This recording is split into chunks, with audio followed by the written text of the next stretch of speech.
Mona d'embauche d'anciens dirigeants de Falconix, BVNK et Optimism. Les nominations ajoutent une expérience traditionnelle en matière de finance et de cryptographie institutionnelle à mesure que la blockchain de couche 1 adapte sa stratégie post-lancement. Starknet ajoute Nightfall pour permettre les paiements privés sur les rails Ethereum. Starkware intègre le protocole de confidentialité Nightfall Day dans Starknet pour donner aux institutions des paiements privés et un accès défi sur les rails publics alignés sur Ethereum, tout en préservant l'auditabilité. Le remaniement de Gemini après l'introduction en bourse entraîne le départ de 3 hauts dirigeants. Le directeur juridique, le directeur de l'exploitation et le directeur financier de la bourse sont absents et Cameron Winklevoss assumera davantage de responsabilités.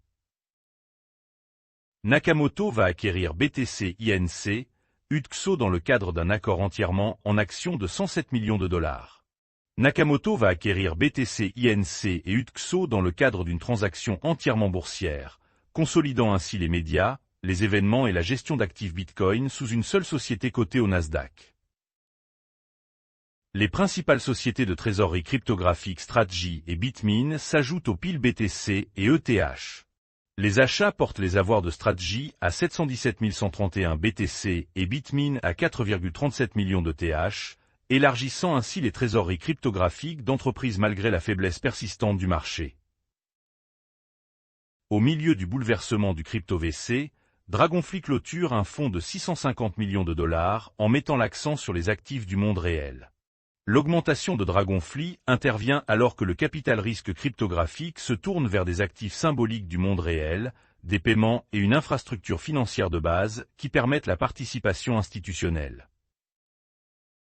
Le président de la CFTC redouble d'efforts pour défendre les marchés de prédiction contre les poursuites judiciaires.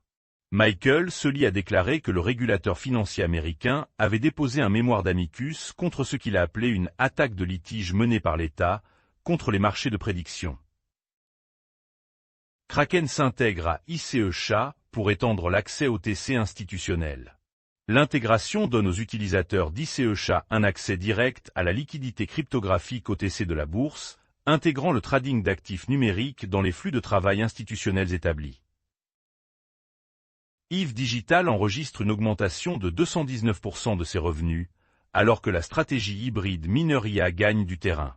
Les résultats du troisième trimestre montrent une croissance des revenus malgré la baisse des prix du Bitcoin, ainsi que de nouveaux contrats informatiques IA, alors que Eve continue de se développer au-delà de son activité minière principale.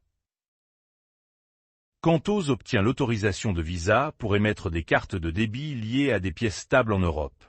L'émetteur néerlandais de monnaie électronique agira en tant que sponsor BIN pour les partenaires FinTech, reliant les jetons réglementés libellés en dollars et en euros aux rails de carte grand public. Bridge, propriété de Strip, obtient l'approbation conditionnelle de l'OCC pour sa charte de banque nationale. Bien qu'il soit encore soumis à l'approbation finale, l'approbation du régulateur permettrait à Bridge d'offrir des services de stablecoin et d'actifs numériques aux entreprises. Zora lance des marchés d'attention sur Solana, pariant sur les tendances sociales. Le jeton aura gagné 6,2% à 0,022 $ au cours des dernières 24 heures, alors que Zora annonçait son nouveau produit pour les marchés d'attention.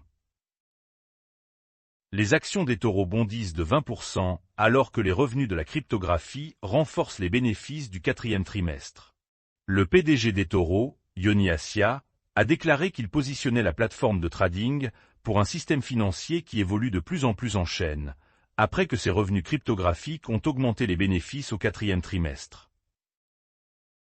CoinCenter exhorte le Sénat à ne pas supprimer le projet de loi sur la protection des développeurs de crypto-monnaies. CoinCenter a déclaré que les fournisseurs d'hébergement Internet et cloud ne sont pas poursuivis lorsque les criminels utilisent mal leur plateforme, arguant que les développeurs de cryptographie ne devraient pas l'être non plus.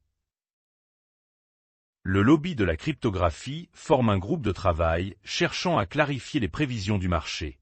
Le groupe de travail sur les marchés de prédiction, lancé par la Chambre numérique, défendra les valeurs du secteur tout en plaidant pour que la CFTC maintienne sa surveillance principale. Bitwiz, Granite Shares rejoint la course aux ETF de prédiction de type marché. 2 autres émetteurs d'ETF ont déposé des prospectus pour 6 ETF du marché américain de prévision des élections, permettant aux investisseurs de s'exposer aux résultats des élections. La divergence des actions technologiques de Bitcoin est une alarme incendie pour le fiat. Arthur prévient que les pertes d'emplois liées à l'IA déclencheront une crise du crédit, obligeant les banques centrales à imprimer de la monnaie, ce qui propulsera le Bitcoin vers de nouveaux sommets sans précédent.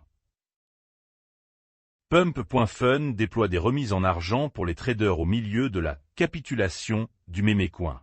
Le modèle de récompense fait suite à des mois de critiques selon lesquels trop peu de traders Pump.fun parvenaient à atteindre le seuil de rentabilité sur la plateforme, et encore moins à en tirer profit. Le Nevada poursuit Kalshi après que le marché des prédictions ait perdu sa tentative d'arrêter l'action de l'État. Kalshi cherche à ce que le procès du Nevada soit entendu par un tribunal fédéral, affirmant une fois de plus qu'il est soumis uniquement aux lois fédérales sur les bourses de matières premières. Le fonds des fondateurs de Peter Thiel abandonne sa participation dans ETH-ZIA, alors que les trésors des ETH subissent des pressions. Un nouveau dépôt auprès de la SEC montre que les entités du Founders Fund liées à Peter Thiel ne possèdent désormais aucune action ETH-ZIA, après avoir divulgué une participation de 7,5% en 2025. Les ETF Bitcoin enregistrent des sorties de 105 millions de dollars, alors que le mystérieux acheteur Ibit fait surface. Les ETF Bitcoin au comptant aux États-Unis continuent de connaître un ralentissement des sorties alors que les investisseurs et les analystes examinent les documents du 4e trimestre 2025 montrant quelles institutions ont acheté et vendu des ETF crypto. Wells Fargo voit le commerce YOLO générer 150 milliards de dollars en Bitcoin et en actifs à risque. Un stratège de Wells Fargo affirme que des remboursements d'impôts américains plus importants pourraient relancer la prise de risque au détail d'ici fin mars, envoyant potentiellement de l'argent frais dans les actions Bitcoin et Momentum. Le rapport de sortie anticipé de Lagarde met l'accent sur la succession de la BCE et l'euro numérique. La présidente de la Banque centrale européenne, Christine Lagarde, envisagerait une sortie anticipée de la banque au moment même où l'UE entre dans une phase cruciale pour l'euro numérique. AML Bot affirme que l'ingénierie sociale a été à l'origine de 65% des cas de cryptographie examinés en 2025. L'ingénierie sociale et les escroqueries liées à l'usurpation d'identité étaient les vecteurs d'attaque les plus fréquents ciblant les investisseurs en crypto dans les enquêtes d'Anlbo l'année dernière. Moonwell touché par un exploit de 1,78 million de dollars, alors que le débat sur le codage de l'ambiance de l'IA atteint des filles. L'exploit a vu le protocole Moonwell exploité pour 1,78 million de dollars après que le CBETH ait été mal évalué à 1,12$ au lieu d'environ 2200 $, intensifiant le débat autour des contrats intelligents coécrits par l'IA. La BCE vise un projet pilote d'euro numérique pour 2027 alors que la sélection des fournisseurs commence au premier trimestre 2026.